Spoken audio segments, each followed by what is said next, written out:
पहले तो मैं आपसे क्षमा मांगता हूँ क्योंकि मुझे यहाँ पहुँचने में देरी हो गई और एक दो जगह थोड़ी दिक्कत हो गई कि ट्रैफिक और फिर एयर ट्रैफिक इसका भी, जिसके वजह से 1 घंटा तो मुझे वहीं लगा देरी। इसीलिए क्षमा चाहता हूँ और मैं 2 शब्द आपके सामने बोलूँगा और उसके बाद मुझे और पब्लिक मीटिंग को भी जाना है। तो इस प्रेस कॉन्फ्रेंस में बैठे हुए हमारे प्रसाद हरिचंदन एक्स पीसीसी, विक्रम मल्लू जी जो हमारे डिप्टी चीफ मिनिस्टर है तेलंगाना के, बहुत सीनियर लीडर है, then Siband Roy vice president, then Biswaranjan Mohanty और यासीर नवाज और दूसरे मेरे साथियों। समय की कमी होने से सभी का नाम तो नहीं ले सकता, लेकिन आप भी जरा गुस्से में होंगे, फिर भी मैं 2 शब्द बोल के अपने। एक तो क्या है, ये भुवनेश्वर ये बहुत ही हमारे लिए एक महत्वपूर्ण स्टेट है और यहाँ से हमारे अनेक नेता चुन के आए हैं और उन्होंने देश की सेवा की है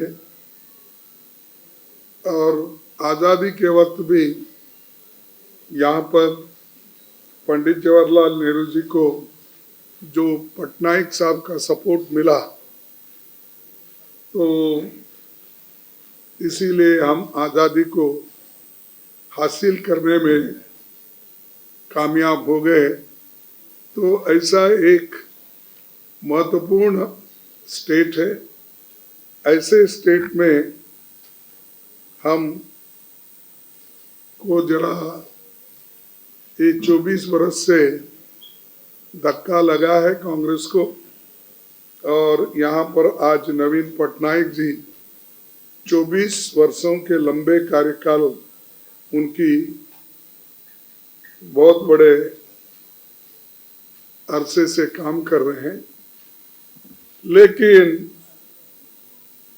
इतने दिन काम करने के बाद और उन्होंने जिनके साथ काम किया वो भी कम से कम 10 साल से मोदी जी उनके साथ ही है। उन्होंने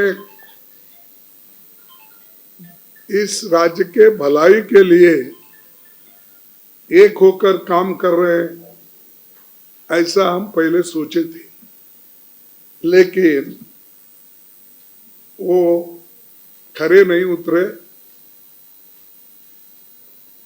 वो अब उनका एक दूसरे का जो ओपनली झगड़ा चल रहा है उससे मालूम होता है कि हमारे उड़ीसा स्टेट का कितना नुकसान हुआ, क्योंकि बगैर बात करे तुम लोग अंदर से ही एक होकर अपने तख्त की हिफाजत करने के लिए जो कोशिशें की, लेकिन उसका फायदा लोगों को नहीं हुआ।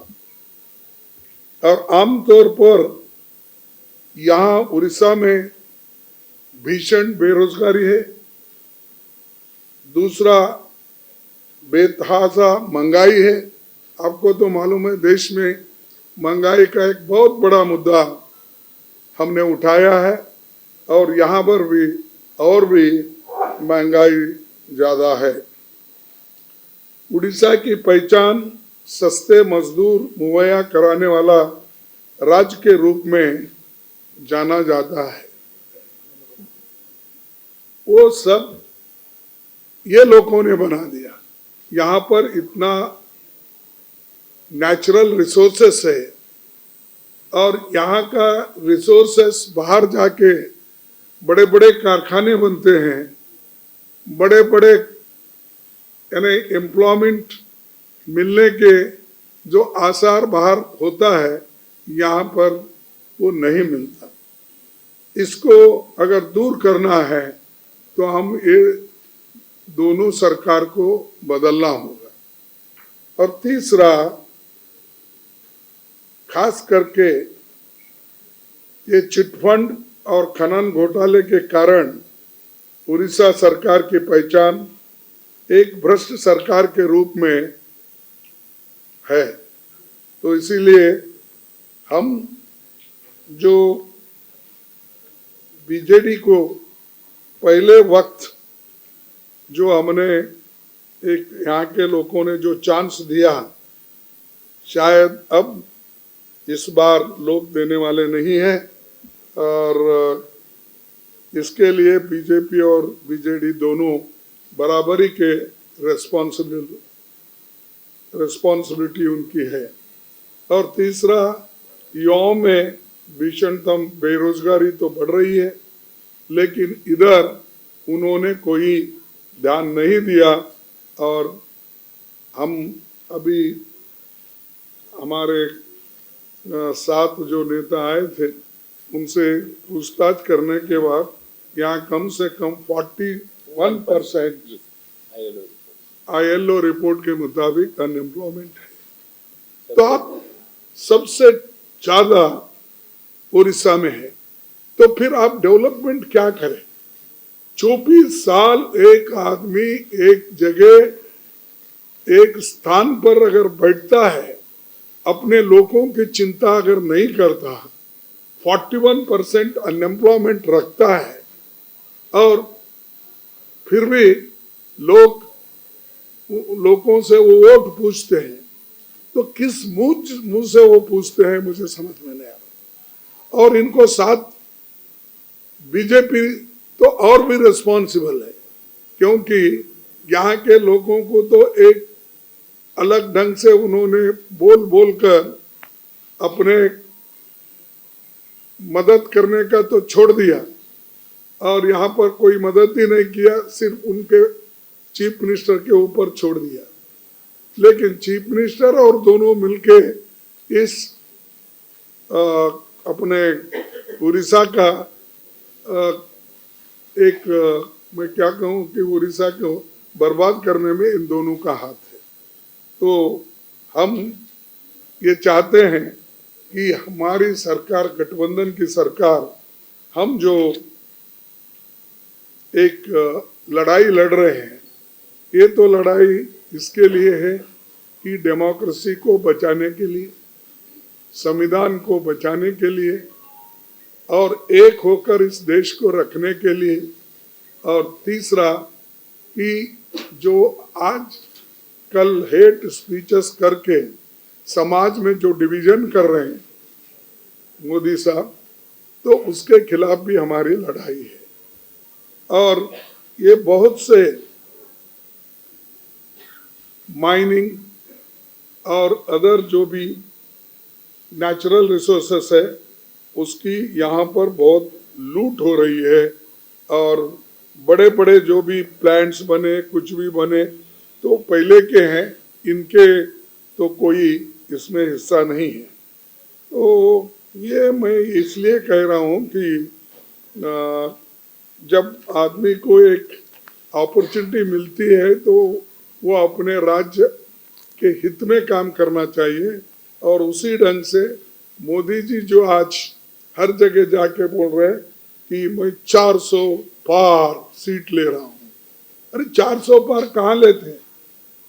आप तमिलनाडु में हैं, आप केरला में हैं, आप कर्नाटक में 50-50 हो रहा है और महाराष्ट्र में 50-50 हो रहा है और आंध्रा में तुम्हारा कोई नहीं है, वहां पर तो जगन बैठे हैं और तेलंगाना में ये लोग हैं।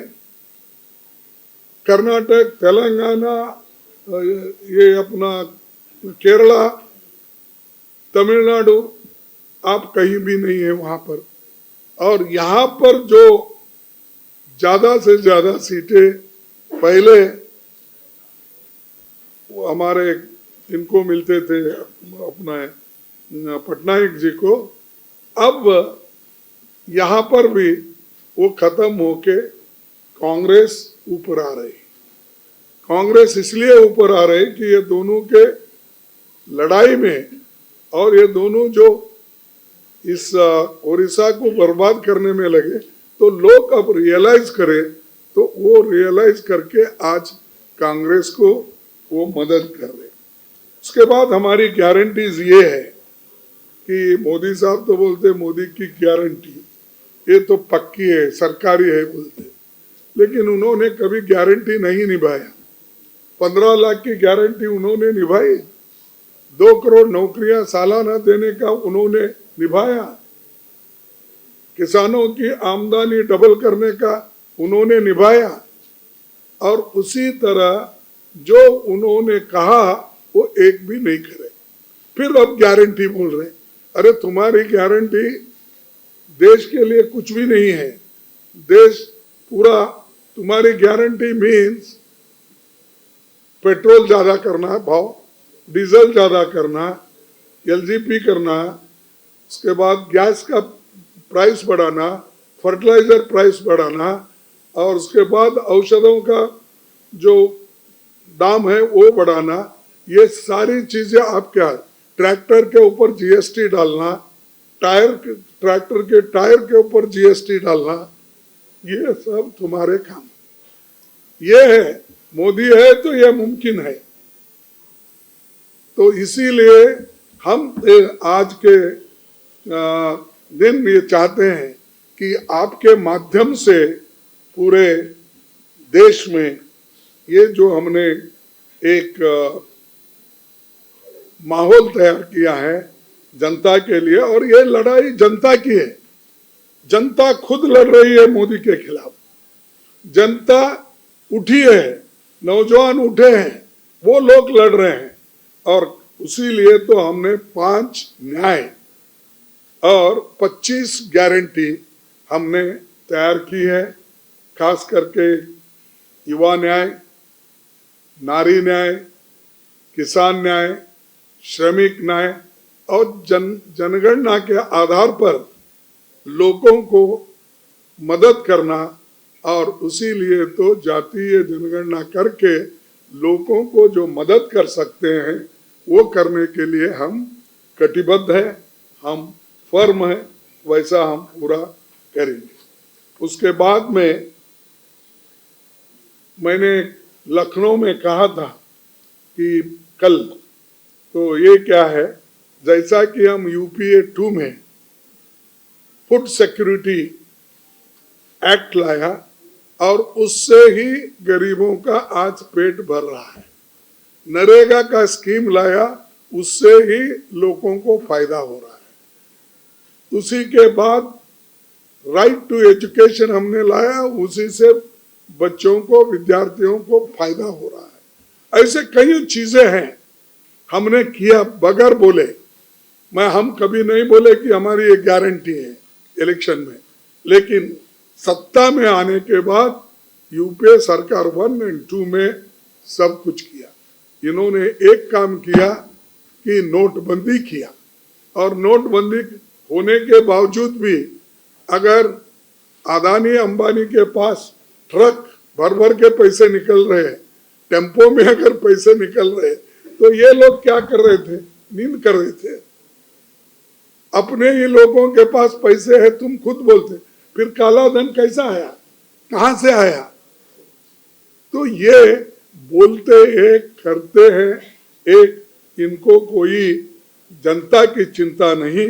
इसीलिए हम अब 10 केजी जो 5 पहले उन्होंने घोषणा की थी, लेकिन हम इससे पहले भी 35 केजी तो हम सबको देते थे, और हमने जो शुरू किया इसमें फिर हमने एडिशन करने का सोचा, और ये 5 केजी के बजाय 10 केजी हम करेंगे, ये हमारा इरादा है।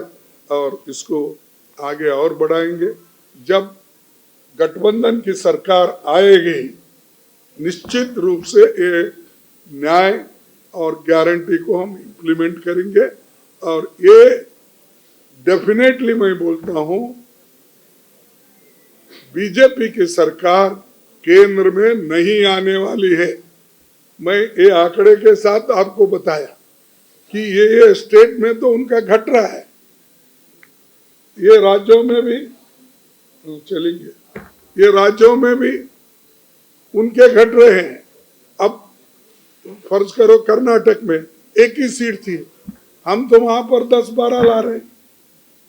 तेलंगाना में 1-2 थे, अब तो हम वहां 10-12 ला रहे हैं। फिर इनके पास कौन से ऐसे आंकड़े मिले जो 400 पार? मैं समझता हूं 200 से ज्यादा ये सीट उनको आएंगे नहीं, इनकी सरकार बनेगी नहीं। हमारी गठबंधन सरकार की बनेगी। हमारे पास उतने नंबर है उनको रोकने के लिए और सत्ता से बाहर करने के लिए। इतना कह के दोस्तों मैं आपसे विदा लेता हूं। अगर कोई 1-2 प्रश्न है तो आप बोलिए। देखिए मौसमी